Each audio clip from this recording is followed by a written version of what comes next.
got Stick them everything on. set up. I just have to go in and get them streaming. Just reading the investigation still going on. Yeah. Mm. Okay.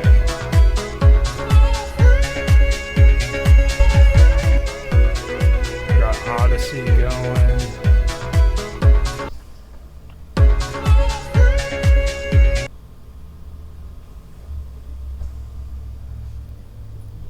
Odyssey go. Okay, I want. There we go. Got them going. Cool. Now, at one time, I used to think freaking Rumble's template thing with the video at the beginning was good, but I'm Yeah. starting to really think that it sucks now because Why? it does like a 15 20 seconds of video and then it repeats itself and like it stops the video right in the middle of it. So you got that little gap of music and then it starts over. It drives me nuts. Mm. Okay, so go ahead and start the episode. Before we get started, I want to let everybody who is watching know that we are taking a break. This is going to be the 12th episode, and generally, what I do is I like to do 12 videos, take a time limit to take a break. That way, we don't get burned out on things. And we'll come back and start another 12 episodes and do it all over again. And before I even say anymore, I'd like to say thanks for sticking it out with me, Mark. I know it's been hell. Sure. It's been hell.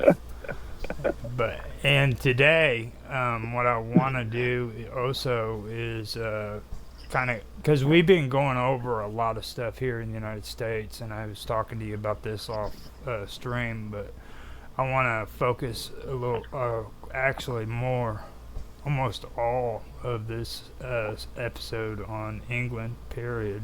You know, because there's a lot of things that happened over in England that caught my attention, that really got me motivated into talking about a lot of this stuff.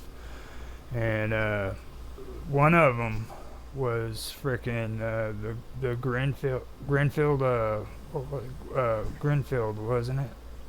Yeah. Grenfield Yeah. Brentford Towers Towers. Yeah. that happened back in 2017, you know, and I want to talk about that. But I also want to go back over some of the stuff that we had discussed in some of the episodes. Um, now, you remember in our first episode when we were talking about what's his name, Donlan or something over in Ireland, and how his kids were taken away from him and they wouldn't give them back because of the mother leaving. 19th century case. Yeah, it was in Yeah. it was in the early 1900s, just Mm. after it had turned 1900s. It was right around. I believe it was in the 1920s or early, or maybe 14, 15, somewhere around there. Okay. So you want, It was right yeah, at the affordable one. beginning. Yeah. Mm. So what I wanted to do is go back over some of that because I found some stuff out, like the housing project that him and his wife had lived in, where they lived whenever he had his kids taken away. It was Barbican Estates, and Mm. I read up on that, and it was quite interesting actually. Barbican Estates was still functioning all the way up until the late 20th century. Actually, I think it was the 1990s, where Yeah. freaking they finally ended up tearing it down. But what I got was it was a residential complex around 2,000 flats and masonettes and houses in central London, England. Wait, no, this is the wrong one. Masonettes is the one. That's the one right there that I want to get to first too. But we'll get back to what I was talking about with that one, but Mm. this is the one I want to start with. This I want to get into the housing projects that are in England, okay, and Mm. see if you're aware of them. Like, have you ever heard of the Barbican Estates? Yeah, it does ring a bell. When you mentioned it earlier, it sort of ring a bell, but It's in central London. Now, this is like a huge complex of freaking housing projects. It has towers. It's got freaking flats, masonettes, um, and it's within the city of London. And it was at one time devastated during World War II during a German bombing, and what happened was is they turned around and they renovated it and turned it into freaking like a huge housing project. Okay, and like the one thing whenever I was younger, I never noticed when I watched TV where they were showing London, and I want your take on this because you're over there, okay? But like mm. the majority of the houses you see in London when they're connected like they are those housing projects? No, a lot of those sort of terrace houses are private or on the suburbs are sort of private houses built for the sort of post World War II, built for the working sort of families gone into into London. You know, the bankers gone in where they would be living. Yeah, because I've heard stories where people told me, like, back during World War II when the bombings were going on real bad, a lot of families had to freaking co-op together and they had to move into these freaking houses. So you had like maybe three or four people living in the same house at the same time. Well, And between I think 1947 and possibly 62, 63, there was a massive development in London because obviously a lot of it was bombed out um, due to the Blitz. But yeah, yeah, I was wondering about that because that's the one thing I noticed. And with this right here, the Barbican Estates, it was built on top of an old Roman freaking fort, I guess, right there on the riverfront. yeah, I think so. Yeah, I've heard that one before. Now, if it wasn't like something that would mess with the stream to where I was bouncing around and everything, I'd like pull up pictures and stuff because this is interesting stuff because it's huge. This isn't like just a housing organization or outfit. You know what I mean? Like these are freaking huge city blocks that are just nothing but housing development on top of housing development on top of housing developments. You know what I mean? Yeah, I'm looking at images now myself. Quite a lot of very wide flats or very wide towers. It says that it's densely populated by financial institutions. 1.4 miles, 2.2 kilometers northeast of Charing Cross. Mm. Originally built as rental housing for middle and upper middle class professionals, it remains an upmarket resident estate. It contains wait, hold up, I'm reading something. Okay, yeah, okay, that is it. So they're calling it a middle and upper middle class professionals. It remains an upmarket residential estate. It contains or is adjacent to the Barbican Art Centre, the Mm. Museum of London, the Guildhall School of Music and Drama, the Barbican Public Library, the City of London School for Girls, and a YMCA, now closed, forming the Barbican Complex. So that's what they call them now. I think it is because they I remember hearing the term complex. When the complexes is what they are. They're huge freaking neighborhoods of nothing but housing projects. Mm, mm. You remember when they redid Demolition? No, not Demolition Man, but freaking Judge Dredd. Oh, the 2000. I've not seen the latest film, but I remember the 2012 film. Yeah, yeah. That, 2012, well, yeah. that's the newest one. I mean, you No, got. there's newer one, isn't that was released only 3, 4 years ago. Oh, really? I didn't know about that. Yeah, the 2012 one is the one I'm talking about, Mm. where they actually Yeah, yeah. used one of those complexes, or is actually a huge tower, I guess. They were getting ready to tear it down, and they used it on there. Actually, sorry, I was thinking of the 1995 film. The 2012 film is the latest version. Oh, it is. Yeah, yeah, yeah. I was thinking of the 1995 Stallone film. Oh God. See, now you're Mm. now you're now you're getting old like me, man. He's I'm the one who calls movies that old, like the newest ones and stuff. Okay, now they also say the Barbarican complex is a prominent example of British brutalist architecture and is a grade 2 listing as a whole, within the exception of the former Milton Court, which once contained a fire station, medical facility, and some flats, but was demolished to allow the construction of a new apartment tower named the Heron, which also provides additional facilities for Guildhall School of Music and Drama.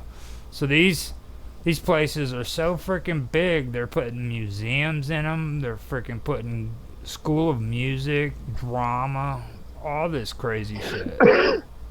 You know what I mean? I mean, Mm. for me, that's pretty insane. It's like, and people are making money off this shit. You know what I mean? This is what I was talking about before. You know, like somebody is making money off this shit. Mm. You know, Mm.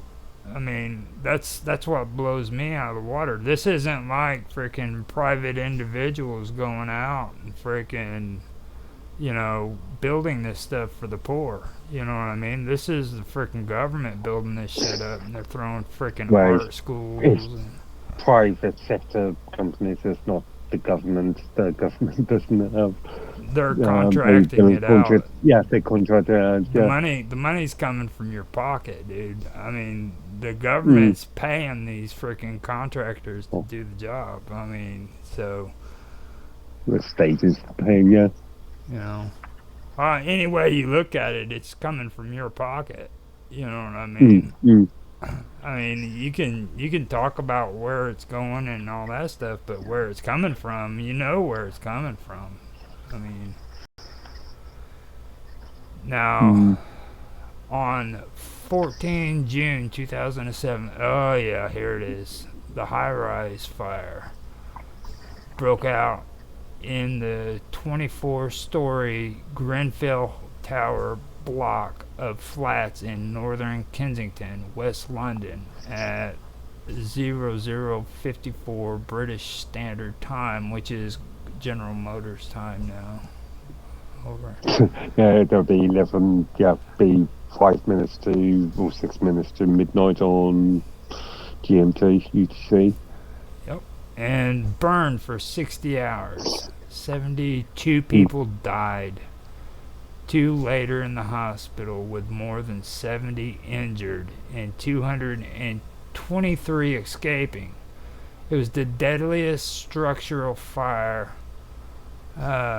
in the United Kingdom since the 1988 Piper Alpha oil platform disaster, and the worst UK residential fire since the German bombings of World War II. That's pretty fucked up. Indeed. Mm.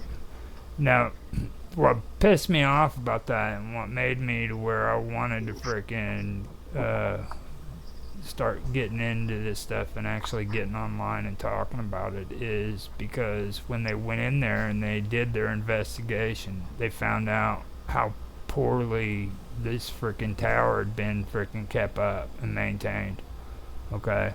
Mm. And these contractors that we were just talking about, it's their responsibility to go out there and maintain them. And they found out that freaking it was the refrigerator that was actually the one that caused a freaking refrigerator in 2017 caused a fucking fire. You know what I'm saying? Yeah. I mean, that's What was that? I have seen this stat saying that the majority of house fires start in the kitchen anyway. but a refrigerator, man. Seriously, Uh, what kind of refrigerator? refrigerator cookers, What kind? gas cookers. I mean, I can It's understand a gas cooker, okay? I can understand mm, all that stuff, but I mean, a refrigerator, seriously. Most refrigerators are hermetic now, you know what I'm saying? And like mm, the fact that that's like saying your toaster is going to catch a fire, you know what I mean? Now, I mean, if you're bouncing the freaking toaster around maybe or going in there with a pair of wire cutters and tearing some shit up on it, that's one thing, but funny enough, saying that oh, must have been in the 2000s. I did have a toaster that actually did melt on me. that's fucked Um, up. yeah, That is messed up. So, are you are you saying that like England is making malfunctioning freaking appliances that I didn't know about? well, no, Like, it's not England, isn't it? England doesn't manufacture very much white goods these days. It all comes from Poland. US or China or India, I've heard it's been mainly coming from China and India. I've heard it's been coming from Poland because they sell cheaper products over there. So, Yeah, but all the manufacturing processes mainly in Asia these days. no, the way I've been hearing it is like Poland is like your guys' version of Mexico here. Not In what sense? with us here in Mexico, we get cheap merchandise from freaking Mexico. Like, and a lot of the corporations like to like say manufactured in the United States, when in reality they're putting them together here in the United States, but Mm, all the mm. parts are being made in Mexico. You know. Uh, I can't think of anything that's manufactured in Poland. No. Again, being in the IT side of the world, I always see stuff made in India, made in Korea, made in China. Nah, one thing I Um, have noticed is Germany. You guys are getting a lot of cheap stuff coming out of Germany, though. yeah, Germany, but Germany has got this reputation of being one of the best sort of build qualities. Yeah, depending on the product, best build quality sort of products ever. Yeah, but you don't Um, you don't find the really cheap prices is kind of a signal of change over there. I don't know. I'm just thinking. On the white goods I've got kettles and coffee makers and stuff. Cookers and stuff. Yeah, I'm just trying to think. A lot of it comes from, like I said, China. China. You're Uh, like, yeah. yeah. I was talking about Germany, man. You're talking about coffee pots and shit. Well, what are you saying product? What sort of product are you talking about? Uh, I was like, hold on, man. Wait a minute. We're still on Germany. Yeah, what sort of product are we talking about? Like hard drives, and I've noticed the hard drives from Germany are really getting a lot cheaper whenever it comes to like computer tech and stuff. Like we actually was Name a company. oh god, what was it? We were looking for some, I'd say about 4 years ago, and they had some 2 terabyte ones. Now, if I can pull it up later on to Uh, talk to you about it, but what it was is they were like really cheap. Wait, no, actually, and they're also there's another thing that they were getting into too. It was satellite equipment and stuff. My brother wanted to mm, do satellite, and instead of getting a company coming out to put one in to freaking do it like back in the '80s, the way they used to do it, you put your own satellite up. mm. And Germany has a lot of that stuff still coming out of it fairly cheap. So, like Yeah, but do they actually manufacture the stuff themselves, or are they just vendors? that's true. That is true. I don't know for sure. Like I said, it was about 5 years ago and stuff. So, Mm, but with this fire, man, that's what got me is they found out that it was because of a refrigerator, and then they turned around and they freaking went in and they started finding the contractors who were supposed to be responsible for the maintenance of this tower because of the freaking poor maintenance that was being done on the actual building. You know what I mean? And the thing that really got me about it was is this. If you'd remember, this story went on for a good month and a half. I mean, it was on yeah, the I news everywhere.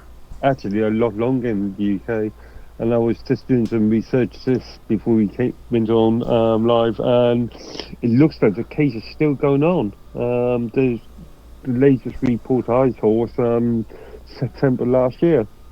What does it say? I've got to go back to it. I think it was just a continuation of the investigation. They were. Um, I know the last thing I heard from it, they said that like these corporations were involved, like big corporations, and that mm, freaking suits were going to be put out against them, and then nothing ever came out about it here in the United States that I know of. It just vanished, and nobody even talks about it anymore. It's like just taken out of mainstream media. Nobody even talks about it. no, again, it's one of those things, unless it's of public interest, unless um, the there's a story to be told that's not going to be reported on. Um, Well, see that's one thing that gets on my nerves too. It's like back in the day, people understood if you're going to put a story on the news, you need to do a follow up. Okay, journalists even know that when they're in the newspaper, it's always important to do a follow up. Now they don't even do follow ups on the media at all. It's like you never hear people doing them. It's like if you're going to make a actually, story, you do follow ups. I've just found a report from the Guardian dated back in November last year. Is the Guardian? I'll have the yeah. I'll add the URL there. All right. So you want me to read it for Yeah, you? if you want to have a look. Yeah, have a look. Okay. Let's see what it says here. Grenfell Tower inquiry's final report on cause of disaster delayed again. All right. And it says findings may not be released until summer as process of writing to those likely to be criticized, proving time consuming. The official findings about the cause about what caused the Grenfell Tower disaster have been delayed again and may not be released until the middle of next year, 7 years after the council block fire that killed 72 people. After the council block fire that killed 72 people. It was Mm. initially hoped that the report would be published this autumn, then it was pushed to early next year. but now it may not be until summer. It means potential criminal prosecutions for manslaughter, fraud, and health safety offenses will also be delayed, with any trials unlikely to start until late 2025 or even 2026. The Grenfell Tower public inquiry said on Friday that the process of writing to all those likely to be criticized in its final report is proving time consuming. That is in part because it generates responses which must be analyzed to consider if the inquiry chair, Sir Martin Moore Bick, needs to change his conclusions or the way he expressed them. The inquiry took evidence over 4.5 years, and its final hearings were in November of 2022. That's messed up. Indeed. That is messed up, and this is after the final inquiry, so they don't want to release the information because this involves people freaking being brought up on criminal charges and stuff. Well, yeah, it's criminal charges, it's reputations. It can be quite damaging for those that are accused. So that means freaking somebody's getting paid. Well, You got just as a process. you got some crooked English politicians over there, is what it is, Mark. I am not going to comment. I'm just going to say that there is a process to these things. Is that what it is? That's all I'm going to say.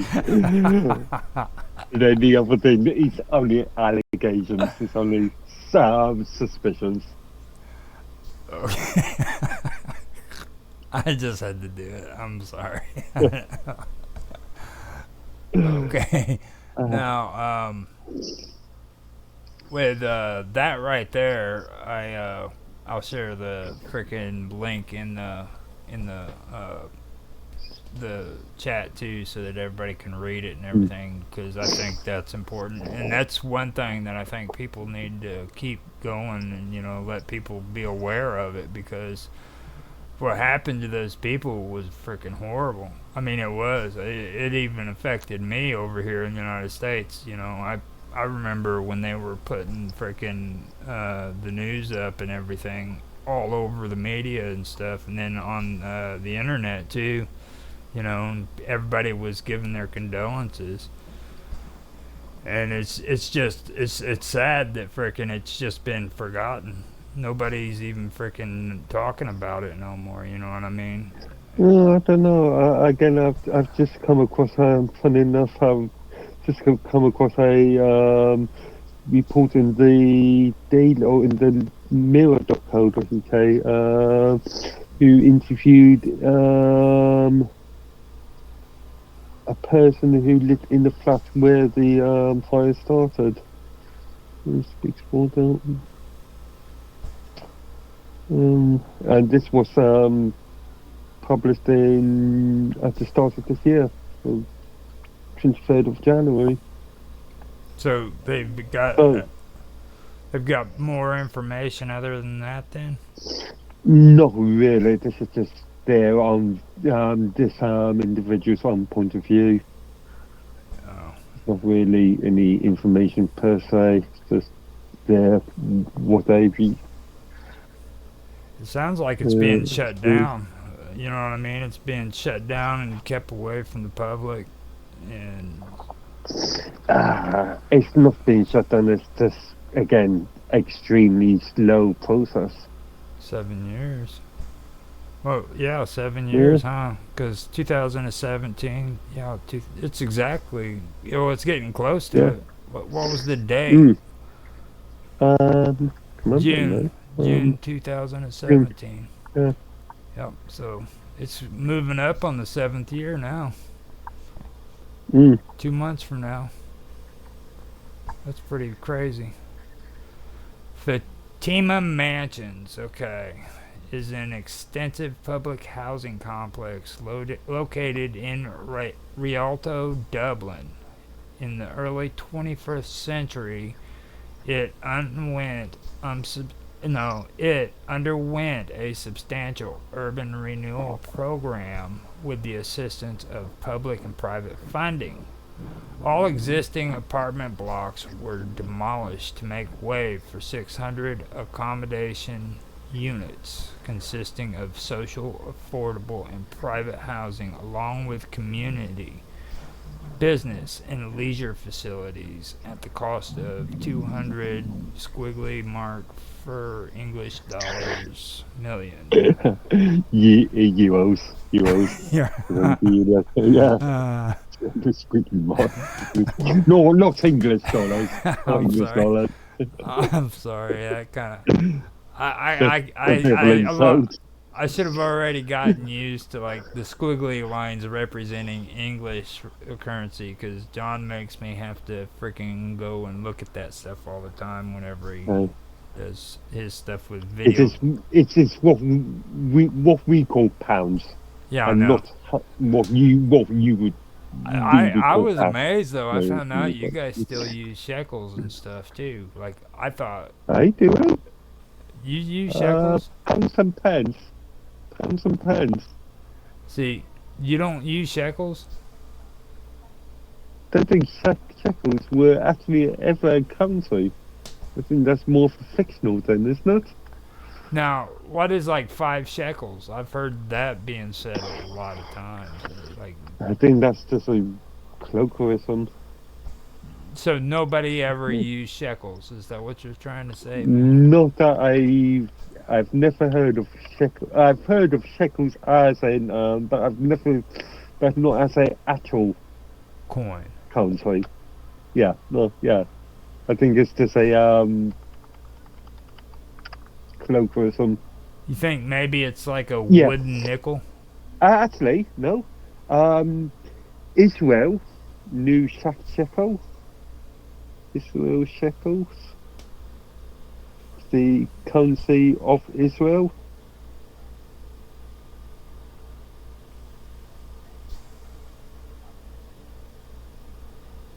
Yeah. Okay. So now the block has been since renamed Herberton Apartments, but the area is still referred to locally as Fatima, which is the name of the adjacent Laos Red Line tram stop. Working on the original complex started before World War II under the direction of Dublin Corporation, now Dublin City Council, but construction was held up due to material shortages. The first phase of construction was finally completed after the war, and the first tenants began to move in during 1947. The development consisted of 15 blocks, each of 4 floors in height. They replaced tenement housing for the area working class residents and provided a great improvement in living conditions. In the mid 1980s, the area became notorious for its high level of heroin use and drug dealing, which eventually led to the original complex's demolition due to the drug problem's severity. So, your king and queen contributed to Actually, no. Dublin is in the Republic of Ireland, not in Northern Ireland, and therefore yeah. outside of the UK. Therefore, outside of the UK. So you It's a got me. completely different country. Hold up. Yeah. But this thing that you mentioned is fairly new, okay? Because you also have Okay. to remember Ireland only split up within the last 40 years. I think maybe 50. 100 years. No, 100. no, northern and southern. I know. What was it back in the? Republic of Ireland. Hang on. When was the Republic? When did the Republic When of did they Ireland? split? When did they officially split in half? Because you got to remember, man, Mm. they were having a revolution there. They had the Irish Revolutionary Army for a reason, dude. Ireland, the Republic of Ireland gained independence from the United Kingdom on December the 6th, 1921. Wow, that's a lot longer than I thought. Yeah. That's a so the thing is if this is true, then why was freaking whenever it comes to these Catholic services that were involved with children and everything, why were they making the King and Queen of England their patrons? Uh, you're talking about very complicated history. Actually, 30, 1920, blah, blah, blah, culminating in the formal declaration of a republic in 1949. Okay. Okay. So But yeah, you're talking about a very complicated history in relation to religion, Anglo-Saxon. Oh, sorry, the Church of England and the Catholic Church of Rome, and also no, Northern Irish dissidents wanting to become their own sovereign country outside of the power of, or outside of grip of the UK. now, So yeah. they said industrial schools were established in Ireland under the Industrial School Act Ireland of 1868 to care for neglected, orphaned, and abandoned children. By 1884, there were 5,049 children in said institutions throughout the country. The act was superseded by the Children's Act of 1908. Today, in the Republic of Ireland, children may still be detained in protective custody. The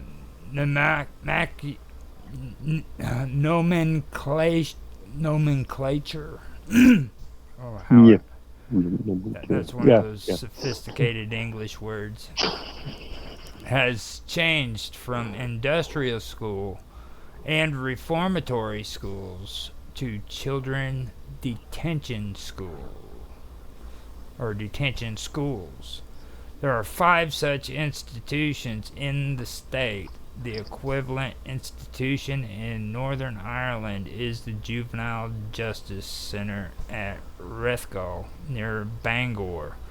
It is now Northern Ireland's only children's detention centre following the closure of St. Patrick's in Belfast and Lesnaven in Millisle, formerly known as Mm, training schools. Now, that right there, with formerly known as training schools, that's probably what you were talking about, where frickin' they were taught to go out and get work and everything. So, yeah. I Yeah. remember when we were last talking, you were mentioning that. And, like right here, I'd almost bet that England was the one who started the juvenile court systems because of this shit. Because I'd say that they're the ones that got all that started in Ireland to suppress the Irish, make them subjective to the English will. I'm not sure if it's just Ireland, Northern Ireland itself. I think you'd find during at least the first part of the 20th century, and later part of the 19th century, you'd find a lot these institutions throughout the UK. Hmm. Oh yeah, you're right. Actually, because like England actually was pretty rough on their kids too. Like Mm. they didn't just freaking. You're right about that. It could have been even them doing it to themselves back then.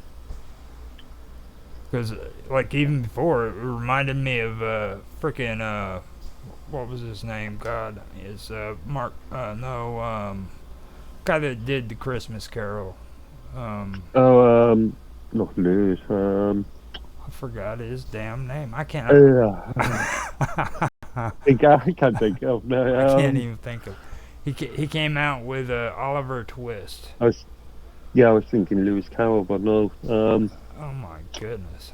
But yeah, Oh, yeah. Mark. Uh, I keep wanting to say Mark Twain. I don't know what the hell's going. Charles Dickens. Charles Yeah, Dickens. yeah, Charles yeah, yeah, yeah, Dickens. yeah. I just had to say Mark Twain to get it out of my brain, and then Dickens popped up. I was like, "Oh, you idiot!"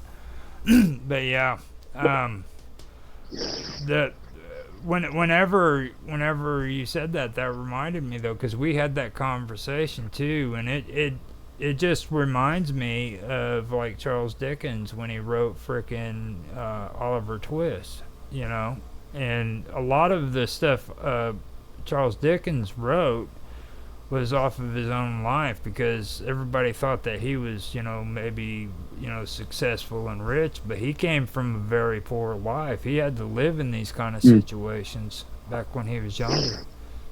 So, And I believe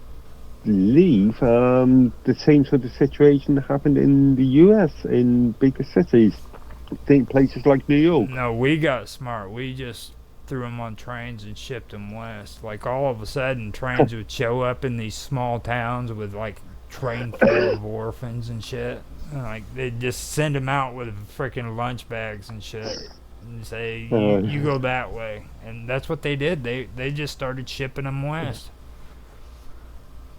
Which it's not any better. Don't get me wrong, but that's what they did. uh, And reminds me of the book Lord of the Flies. oh, Mm, it's actually not as bad as Lord of the Flies because like a lot of the orphans that were sent out west were killed by the Indians. So it mm, was, you know what I mean. It was like freaking if they weren't killed by the Indians, they were freaking eaten by the wolves. mm. I would compare it more to like when the Greeks would take their children out and throw them out into the woods to survive on their own. Yeah, Spartan sort of attitudes.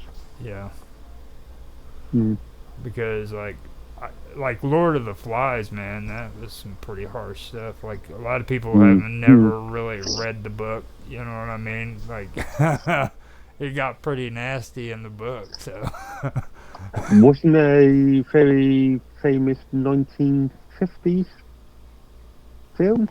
yeah, actually, and Yeah.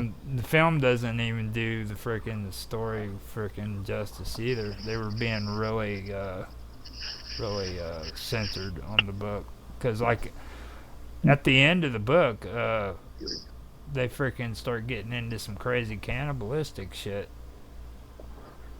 You Mm, know, like mm, it's like so. Yeah, that's the thing, and like these training schools and stuff like this.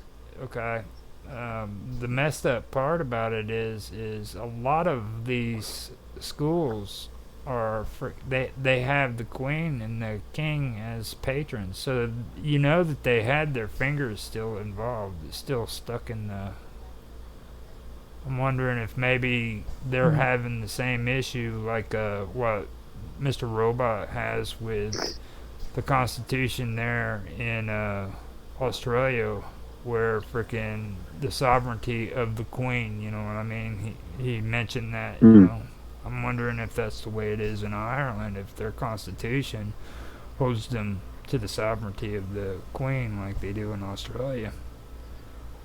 Because then that Well, means in Ireland, more, yeah, but again, in Southern Ireland, is not relevant anymore. now they are completely independent of Yeah, the British. well, independent of the monarchs and not independent because the EU influence, European EU EC. Yeah. So they're not a part of the British anymore. No, no, not the Republic. Oh wow. Well, So it's the Republic. Oh yeah. so you guys still got like Southern Ireland, but not Northern Ireland.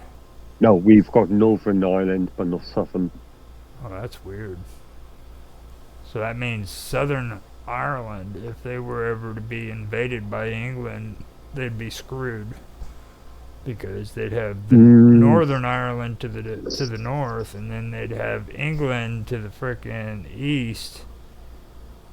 no, the English would be screwed because Southern Ireland is Republic of Ireland is still a NATO country, It's still a native country. a NATO, Oh, NATO. Oh God. North you, American Treaty. you really think that's important? Well, in theory, if one NATO country is invaded, then the rest of the countries have a responsibility to defend them. Yeah.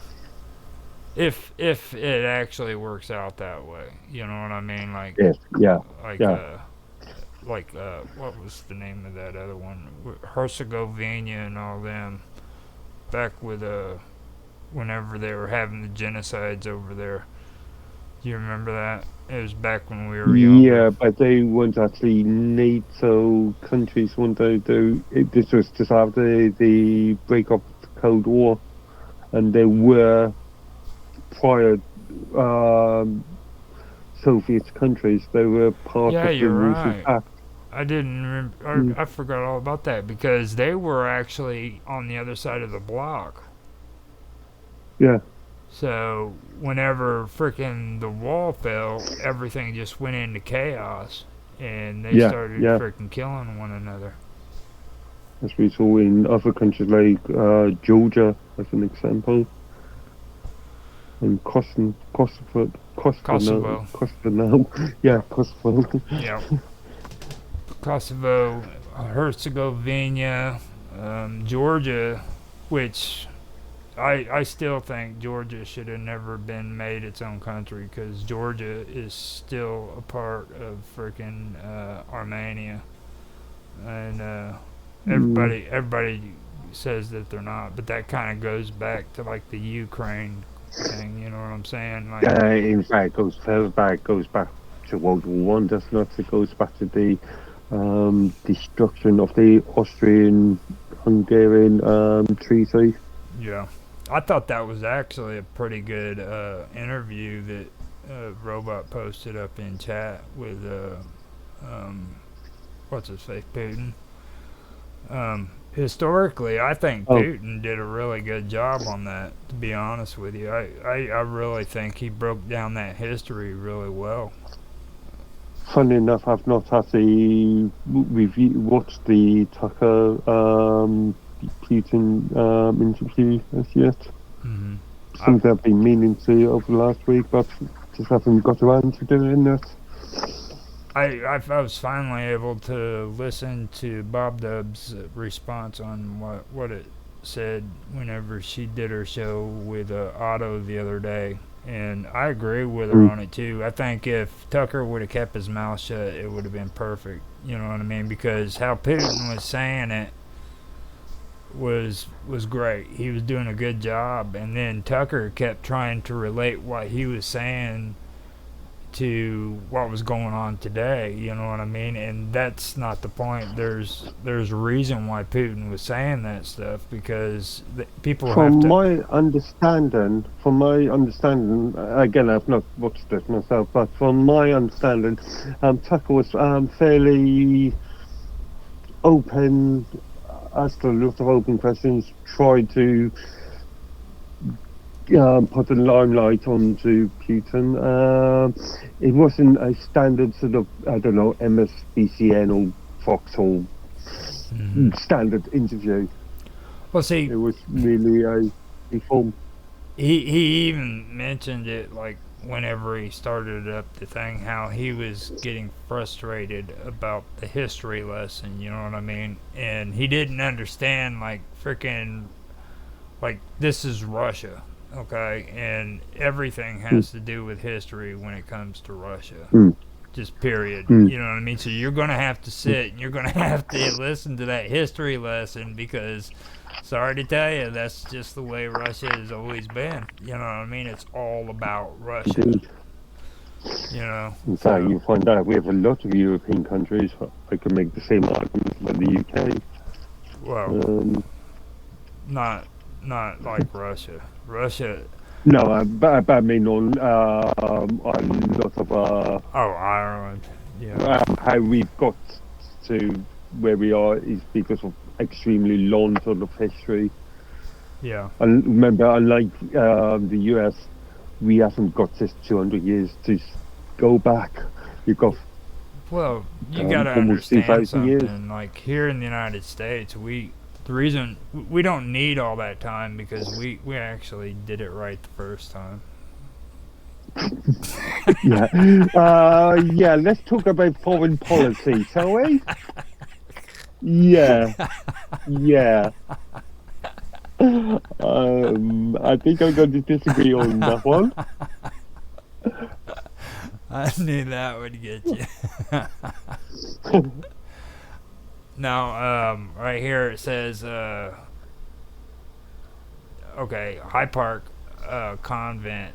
This was when we were talking about the actual case about what's his name.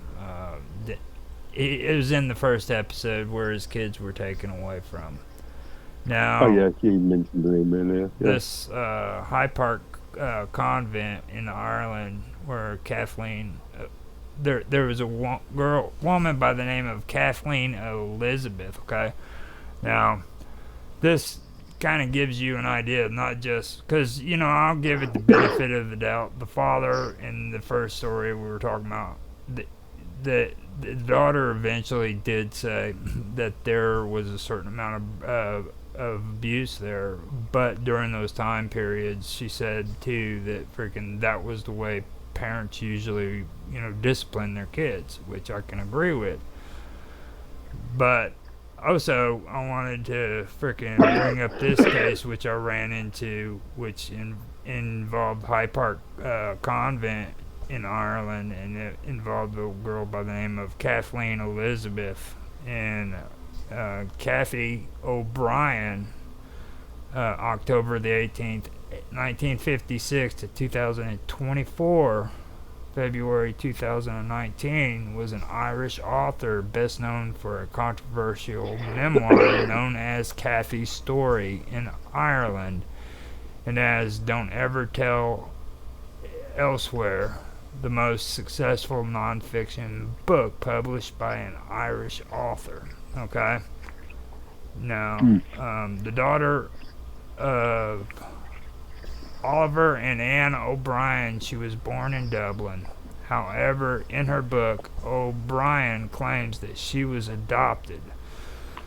According to journalist Herman Kelly, O'Brien was educated at Scoil Mihir in Clondalkin from 1961 to 1969. In 1967, at the age of 11, she spent 6 weeks at St. Anne Reformatory School in Kilmacud.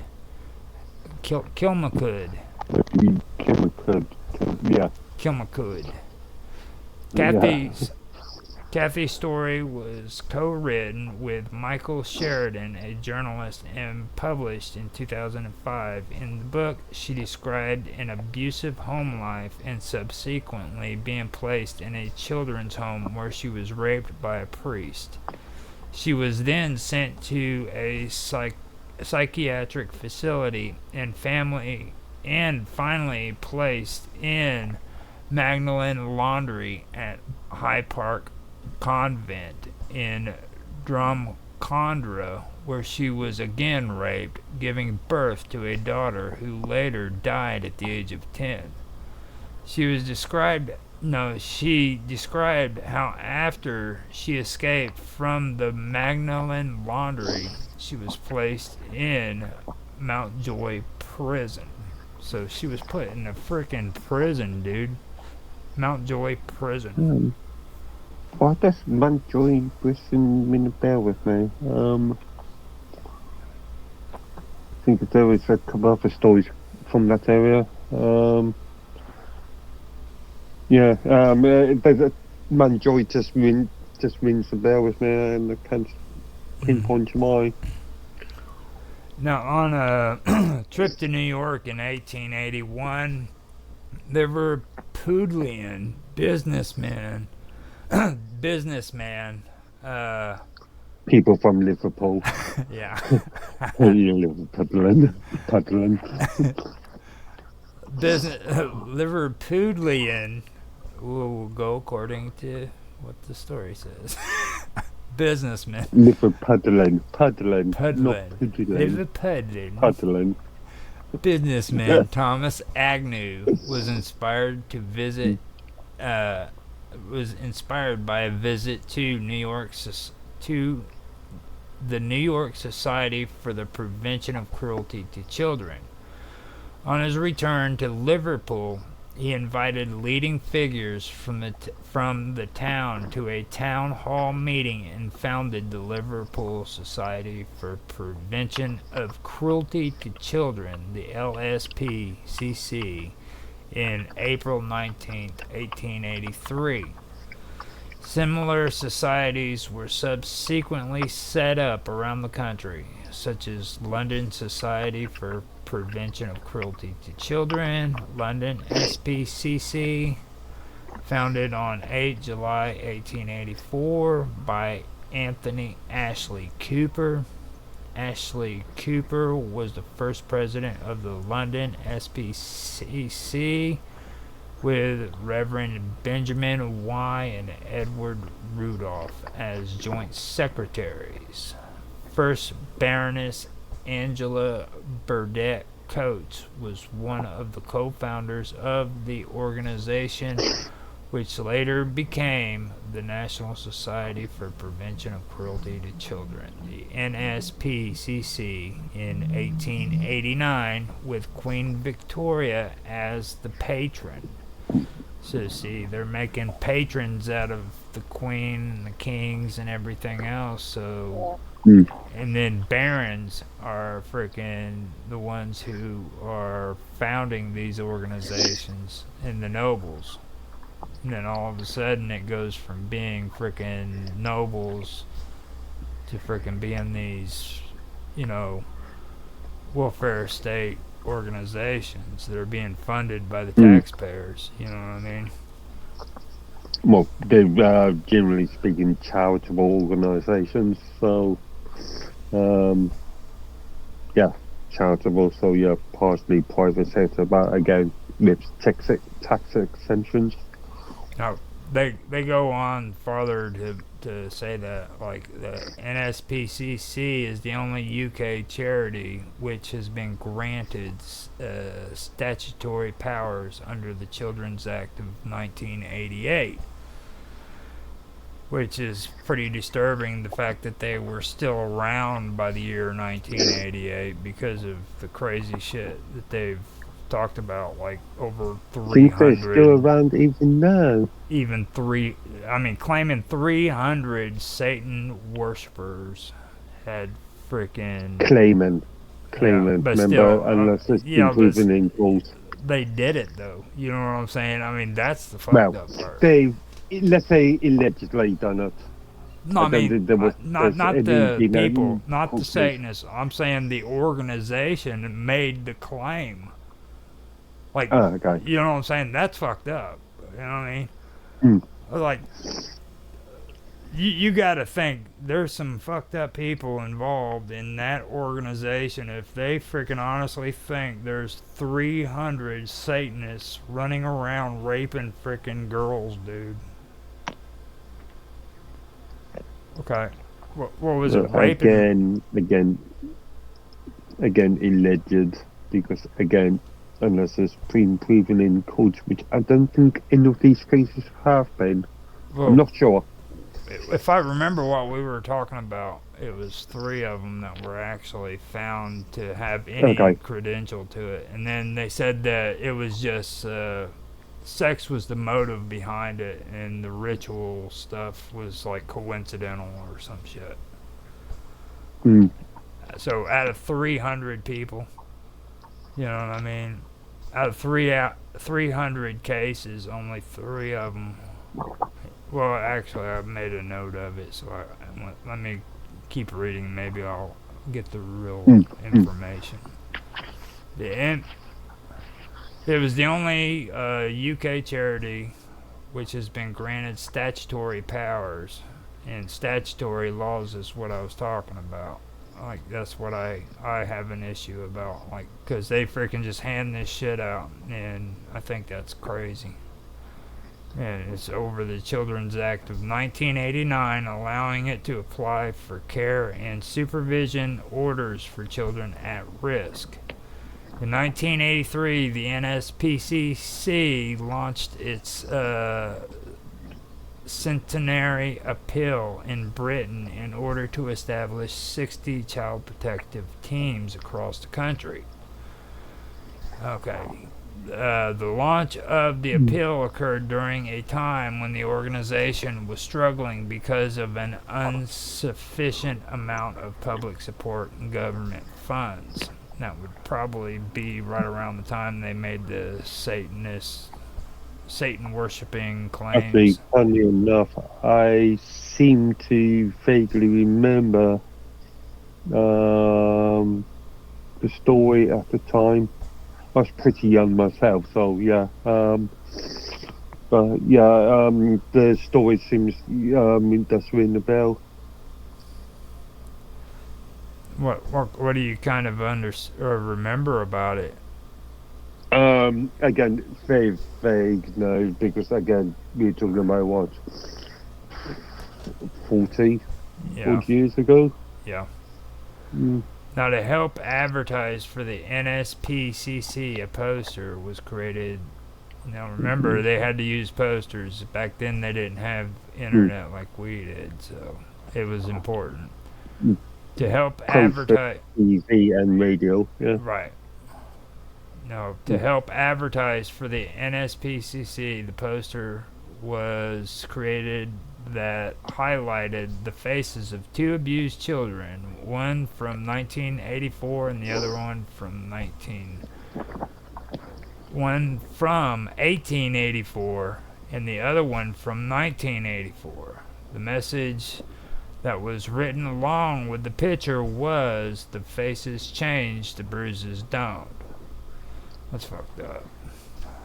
Now, mm, the NSPCC documented allegations of satanic ritual abuse in 1990 with the publication of survey findings that of 66 child protection teams in England, Wales, and Northern Ireland, 14 teams had received reports of ritual abuse from children, and 7 of them were working directly with children who had been ritually abused, sometimes in groups of 20. Okay, so that's my whole point. It's like they're freaking in 1990, even. Okay, like this wasn't freaking way back in the 40s and mm. 50s and shit like this. This was in the 1990s, and these people are freaking talking about satanic ritual abuse. You know what I'm saying? And they're still running pretty much today. Possible ritual abuse. I remember you talking about reports of. Just because it's report doesn't mean it's true. Well, And, I and know. vice I versa. doubt Doesn't very mean it's not true. seriously any of that shit's Mm, true. I'm talking about the organization. They're fucked up. I mean, you got these people mm, freaking that are working for your government as freaking contractors. Okay? They're crazy mm. freaking psychopaths screaming freaking satanic rituals. You know what I'm saying? What kind of people are in charge of this place? You know? And then, okay, Again, all alleged. Yeah. an investigation into SRA allegations by the British government. When the British government finally did the investigation, they produced over 200 reports, of which only 3 were substantiated and proved to be examples of pseudo satanic abuse, in which sexual abuse was the actual motivation and the rituals were incidental. So out of all of them, only 3 of them. Okay, That I've been able to prove. Yeah. that's crazy shit. I mean, any way you look at it, that's crazy. Mm, If you remember on the mm, first mm. episode, I read that and I flipped out. I was like, "Oh my fucking god!" Remember, I literally flipped out when I read that. Mm, And then come to find mm. out, okay, this same organization is the only freaking charity which has been granted statutory powers. Yeah, but they're still on every single case. It still has to be reviewed by a judge. I mean, it's like any sort of thing. You can get a warrant without a signature from a judge or from a court. I wouldn't freaking trust that too well. I mean, being honest, we were talking about that before. No, What was it last week when we were talking about that little baby out of freaking Kansas City? Freaking, before, yeah. Mm, I mean, freaking mm, that body was found in the 1960s. I mean, and they didn't even freaking figure out who that baby was until freaking the 1990s, man. So mm, they found the body, and it took them 30 years to figure out who it was. And there's case after case of all these kids just falling through the foster care. You know what I mean? Literally, they're taken mm. into these foster homes, and freaking they just vanish. They end up disappearing. Where are they going? And it happens quite a bit. Not so sure about it. I'm not so sure about it these days because of um, better improved processes and changes in processes and improved technology. But yeah, at least up to fairly recently. I don't know. I mean, you'd Mm, have to sell me on that one because like I've fallen for the whole we've got all this new technology shit, and come to find out, and a lot of mm, the stuff that freaking I thought was actually better, they weren't. Like what our government is actually funneling into technology is insane. You know what I mean? Like they're mm. just now starting to freaking use like the internet for freaking elections. I mean, come on, dude. Seriously, what the hell? You thought freaking advertising on TV was a good idea, you know? And it's because all these candidates were like up in their freaking 60s and 70s and shit, and didn't know how to use a computer and didn't want to use a computer. So now they're figuring, hey, Mm. maybe I need to freaking get on Twitter and freaking advertise that I'm running for president, you know?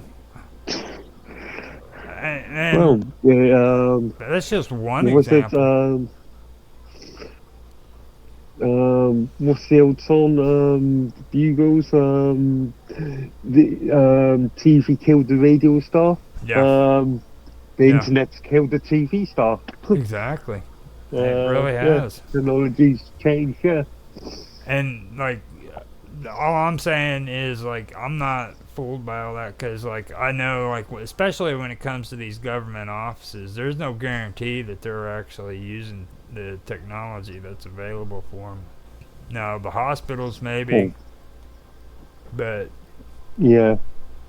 I wouldn't.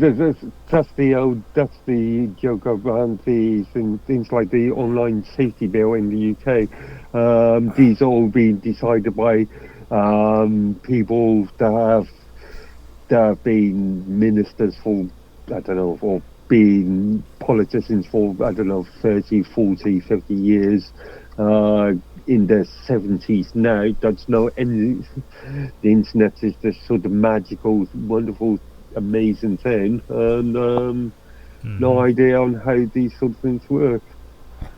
But they are legislating upon them.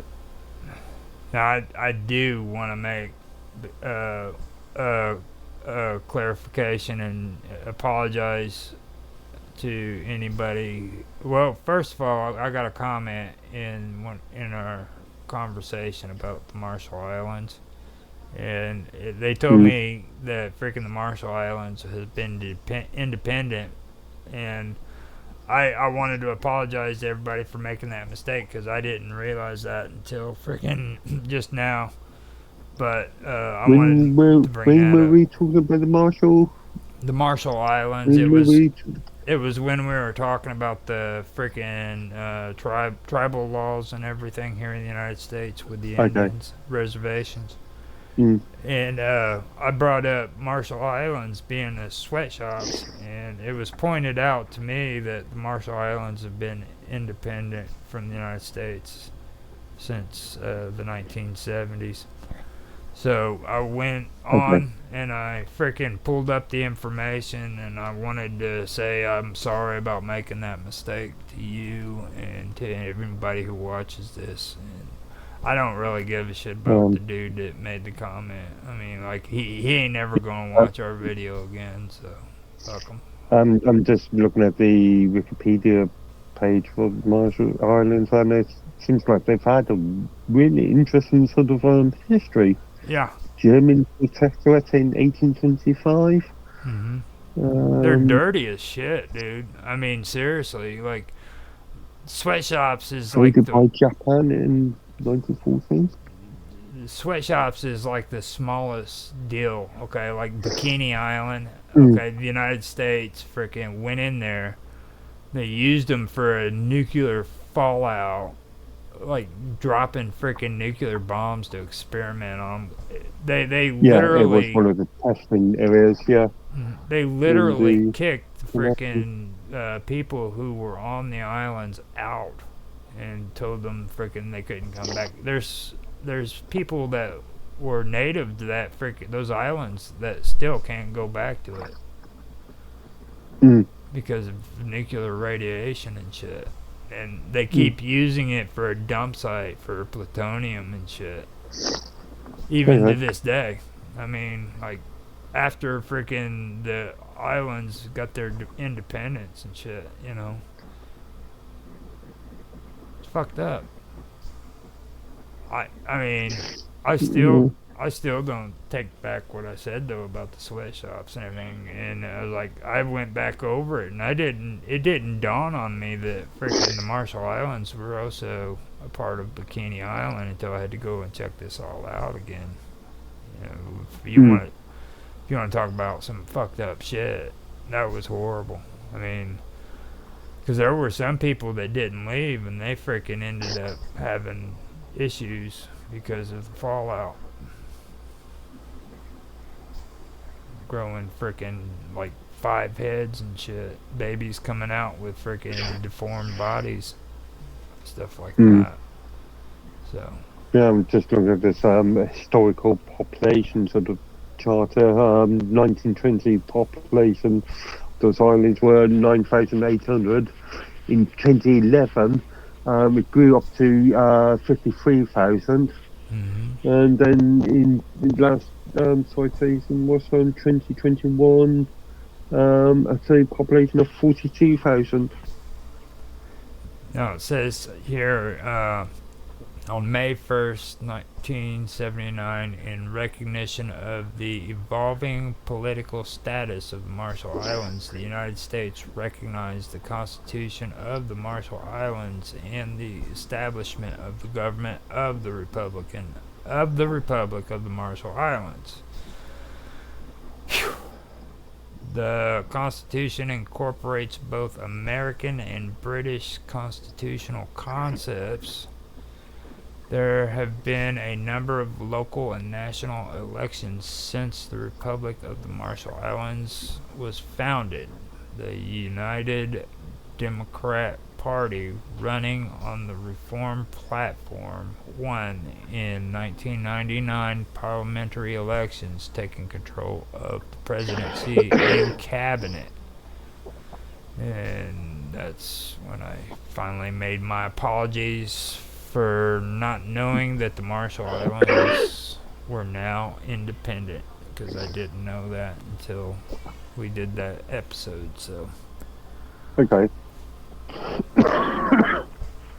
I I I I really regret having to freaking do that all over again, because now I'm pissed off even about more than that. I was okay whenever it was just about sweatshops, but I didn't realize, like I said, that Marshall Islands also had to do with the nuclear tests that were taking place on Bikini Island. That's a big story right there. Like, Mm. Mm. this was before World War II. Whenever they Or post World War II would be in the 50s no, this was and early 60s. this was the test site that they used to freaking test the bombs out before they bombed So Hiroshima. the Manhattan Project. So we're talking about 19. Well, we're talking about um, 1945. Hmm. The bombs Mm. that they dropped on Hiroshima freaking came from these islands right here, Okay. and they were doing them in Nevada. I know they were doing them in Nevada, and then they were doing them out here on these islands. It's fucked up. It really is. I that's basically what I wanted to do. I wanted to go through and review a lot of this stuff, because Mm. there was a Mm. lot of stuff that we went over that had to do a lot with court, and I wanted to drill you on that English stuff, because I know I know how much you enjoy talking about English government. So, Yeah. Yeah. well, I like your reaction when I say stuff about the king and queen and everything. Uh, I like. just try to keep it factual. So, Um, Despair j- only miss. just out of curiosity, how's things going over there now with the new King Charles? Is Well, he's just been, as far as I understand, he's just been reported with cancer. Yeah. Um, he's it seems like he's been quieting down on the entire sort of net zero, climate change, end of the end is nigh sort of thing. Yeah. Um, Now I heard that he is like giving he's granting power to, like, what was it, one of his sons or something. oh, you're talking about the entire Harry, Meghan. Oh, I try to ignore that. That's just a load of celebrity gossip, sort of rubbish. Oh, is it? Um, yeah, well, as an American, you must have heard all the sort of Harry, Meghan Markle sort of rubbish. So he's not like all worried about his cancer and stuff, and like thinking about relinquishing his title as king.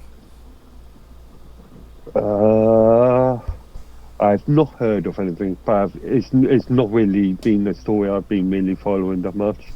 Yeah, because I ended up having my brother telling me all that stuff, and I can't Mm. take a lot of the stuff he says to be serious. He loves Facebook, you know what I mean? So, like, he'll get on there and freaking listen to all these people talk dumb shit. And I'm like, I mean, all of it is a lot of it celebrity gossip and rumors and theories and tabloid rubbish.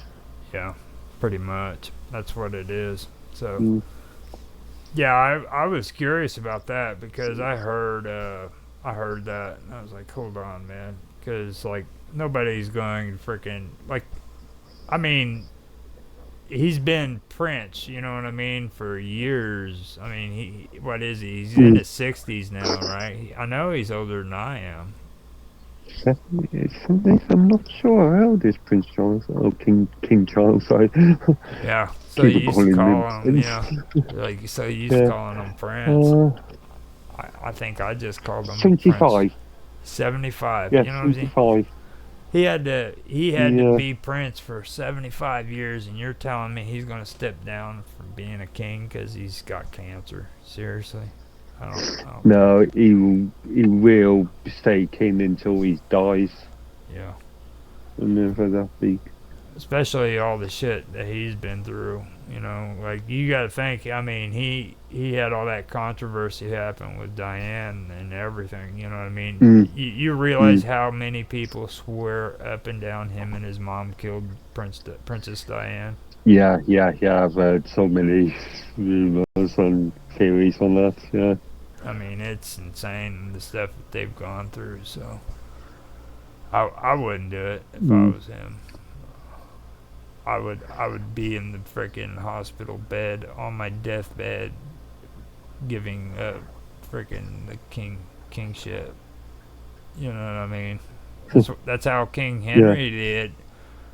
Henry VIII, yeah, man, yeah. dude had blisters coming Mm, out of his face, all fat and freaking not able to move and shit. And like he was just sitting there dying, man. He was still freaking king. What do you think? mm, mm. Don't like hearing that, do you? I'm just, yeah, I'm just looking at some of these Prince Harry sort of stories that have been going on over the last couple of days, and uh, in my view, Prince Harry has done the same thing as Edward the Fourth Edward the when he married Simpson back in 19 oh, whenever it was. oh wait, yeah, okay, no, um, let me stop and think about it. Okay, you're talking about he married that celebrity. Yeah, he Um, married the Simpson American actress, was she? Remember? yeah, yeah, I think so. Hmm. Mm. And then, yeah, due to that, he had to give up his seat. So is that what they're talking about on there now with Charles? Well, no, I'm considering there's a lot of similarities between Harry and Oh, Harry, yeah. Edward the Fourth. Yeah, Well, yeah. I still think it's probably because Charles is racist. That's why he walked away from his royal duties because him and his brother got in a big argument, and I think Charles had a problem with him marrying a black woman. Is Meghan Markle black? She's half black, half. I think it. I know she's Milano, but she's hot, dude. Yeah, I don't that's, give a but, shit. but that's like saying all Italians are black, and that's sort of Well, being Sicilians, very disingenuous. Well, you're Sicilians, still being very disingenuous. We, Sicilians are the um, ones that everybody makes those claims about, not Italians. Italians and Sicilians. I know this from people. that I've known. Like Sicilians will tell you like that's the ones everybody always claims are freaking black. They're the Sicilians. Not not not the not the full-blooded Italians. Italians actually pick on them and call them black people. Like it's a big deal in that region. Oh, They get what into is it? arguments and fights about it. There's a there's a YouTube channel that looks at theological history and various other things. Called the Metron. Who is a Sicilian from birth himself, and he's white. Yeah. As white as me. Yeah. Well, I mean, for me, it would make perfect sense if they did have black in them. You know what I mean? Because like there's too many questions that go on there. You know what I mean? It's like you take a look at it and you look at the Phoenicians, all right? Then you look at all of their freaking works of art that they have that still survive because all of the writings are gone pretty much. You know what I mean? But all of the artwork is of freaking black freaking figures in it. You know what I mean? They're not white figures. They're not freaking tanned. They're always black when they're drawn out. So we're talking about sub-Saharan when you talk about black. Black. Because again, the term black has been so politically sort of, Well, I mean, I don't know, watered down. Even in archaeology, okay, like in Egypt, okay, you had 4 kingdoms. You had the old kingdom, or no, 3 kingdoms, the middle kingdom, and then the new kingdom. Now in the old kingdom, in half of the middle kingdom, that in their hieroglyphs and their things like that, it shows black figures. Okay, then they have the paintings with the figures in the hieroglyphs changing to different colors. You see what I mean? I know you're talking about colours. You're not talking about racial stereotypes. No. So facial figures and that sort of thing. Right, like on paintings and hieroglyphs and everything. I mean, you see. You're only talking about the colour. Right. You're only talking about the colour as with again. It's a bit of an argument. Where like the Greek statues are all white. You know what I mean? Like the Greek statues were made of marble. Obviously, they're going to be white. It's just common sense at the end of the day. Oh, I got some good footage there. You just see in your face, dude. Just like, yes, like that's awesome. Like, I can see this channel being cancelled on YouTube. Oh, I don't know. I think we're doing good. To be honest, I really do. Like, we don't get freaking we don't get like crazy shit on here. We actually talk about serious. Like right now, we're just kicking back. You know what I mean? But me and you. Yeah, we are talking about serious things, but again, very controversial things considering. Well, it's good. Year we were in. It's good though, because it's stuff that needs to be talked about. Except for this stuff that we've been talking about. It's been kind of strange. This conversation. It's like we never actually did talk about this stuff until now. But I mean, it's good that we're doing it too, because this is going to be our last episode for a little while. So yeah, but we also got to be extremely careful what we say, because again, very politically sensitive issues. I know, but it's a chance we've got to take, man. We've got to do it. So Fair enough. So we got through all of that. It looks like I was surprised we actually covered it. We actually had time to Mm. talk about freaking the king king oh my god, Charles King the Charles. Third. I couldn't even if I'd have started out with Prince, I'd have said Prince Charles. No problem. That's weird. His Royal Highness, uh, King of the United Kingdom of Great Britain and Northern Ireland, and the Commonwealth, Hmm. and the head of the Church of England. I wonder what he's gonna do with those welfare state freaking organizations that are like doing all that fucked up shit with the kids.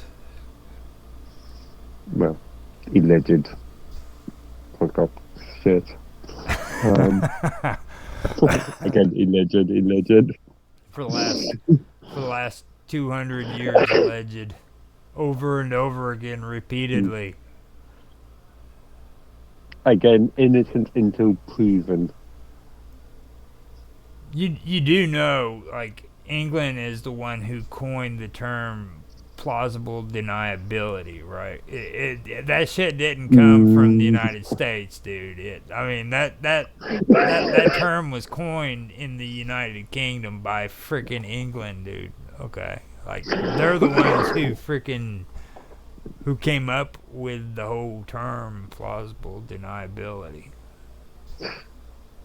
You know that, right?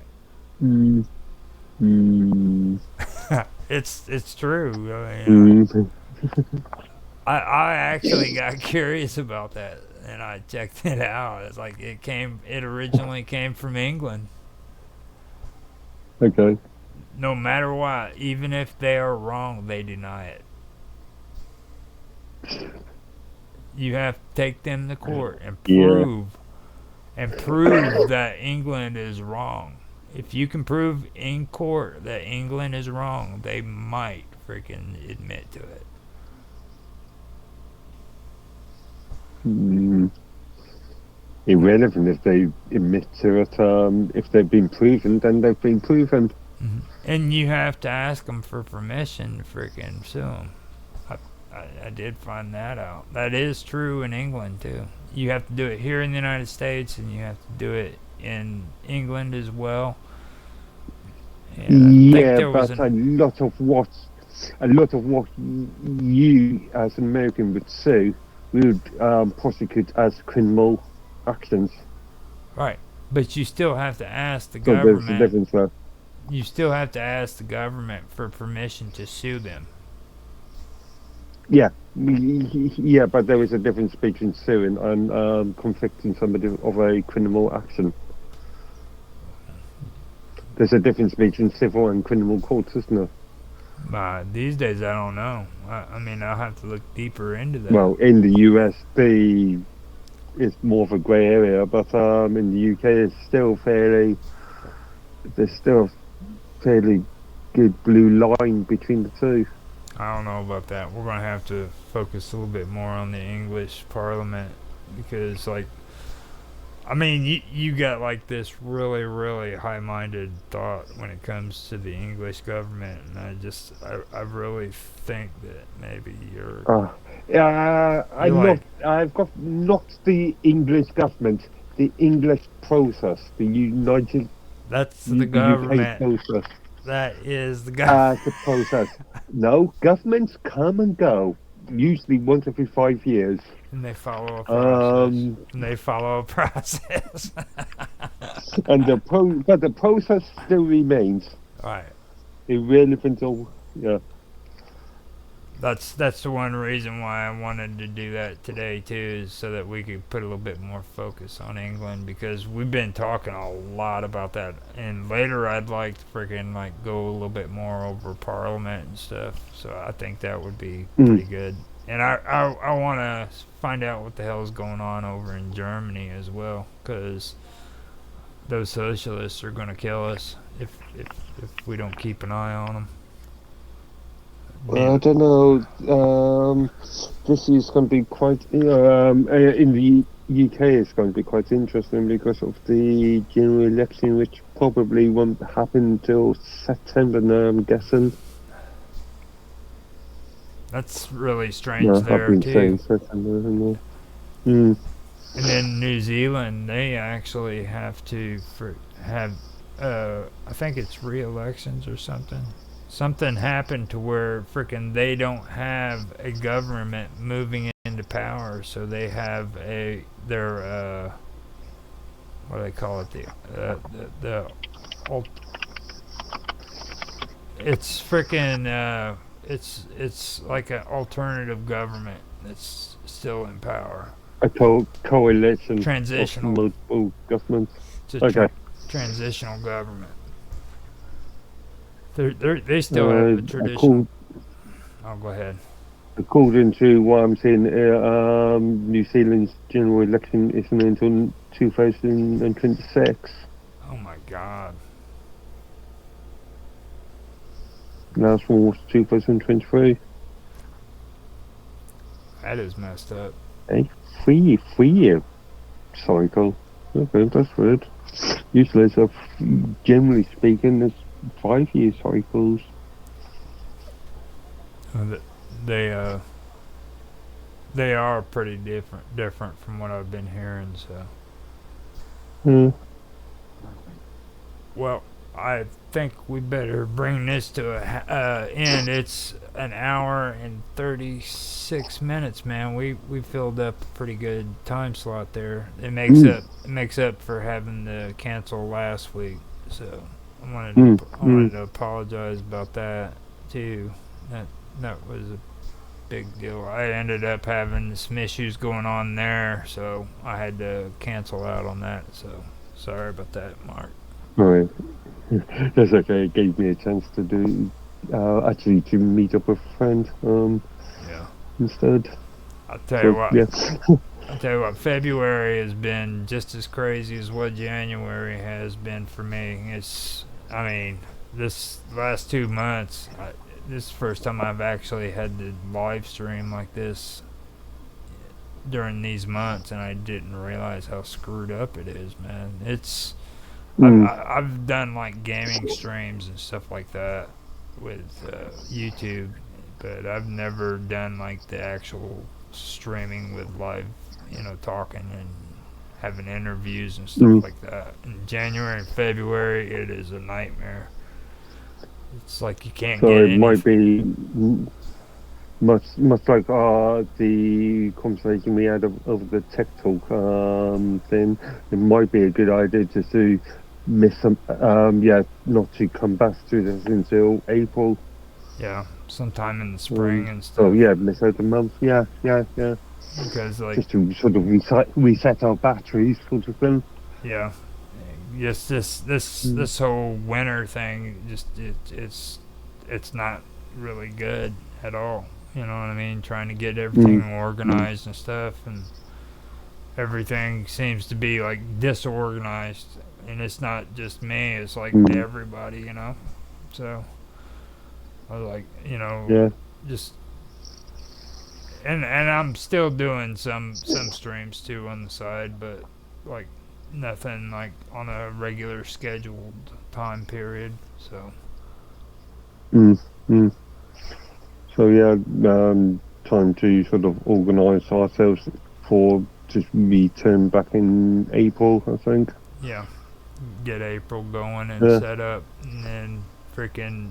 I think April would be a good time to get started.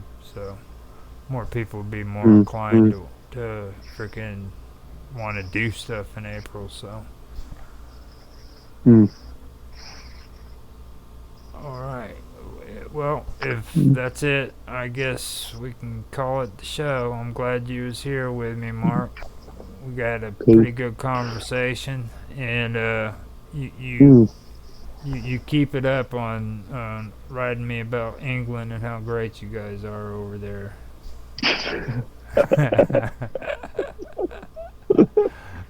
I, I Somebody has will. to.